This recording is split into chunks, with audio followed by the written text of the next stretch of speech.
To conclude, I believe my piece went incredibly successfully. I was thrilled with the audience feedback I received, part of it is documented above, as well as with the audience's reactions during the piece,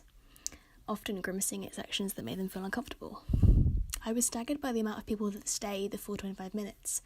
but I did allow them the time to leave the space at any point if they wanted to, as this was of course a durational piece, and wanted to give the audience the freedom to go as they pleased.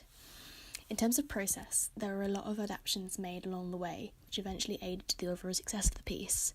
such as deciding to use kinesthetic materials a few days before, so that I had more of an ability to conduct the narrative for the audience member and making them endure the unpredictable.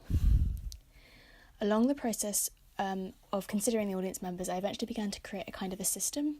of operation as how I wanted the audience to experience these objects, such as the moisturiser and the bag full of jelly in The Camera Loves You, where I force the audience member to hold the bag despite how uncomfortable it becomes, as it reinforces the idea of having to watch and endure this overly visceral pornographic experience in real life. Blown out of proportion, of course, is inspired by the discourse on female stereotypes that I've already mentioned in this essay.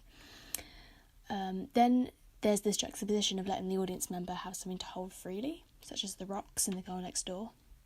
to which I quickly take them away after a period of time to attempt to show how nothing is truly comfortable or theirs in this narrative and actually in the society. I felt, because of the positive human reaction, that this was actually taken really well and people really had a strong reaction to this. Additionally, in the piece, through devising, I decided I only wanted to use a handful of scenes to make a soundscape,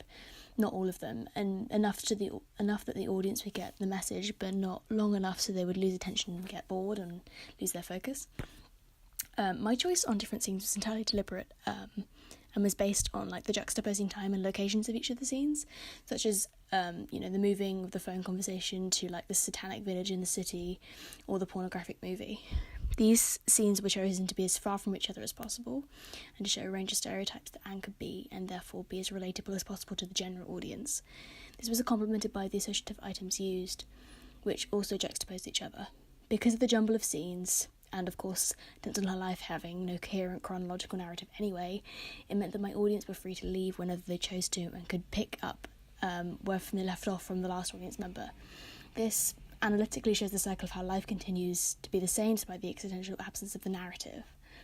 To improve this piece, I think I'd love to put it on a wider scale and to have additions made so that there are sections which focus on the ontological senses, such as sight and smell. I really adored doing this piece, and it's inspired me to continue to make more theatre like to this.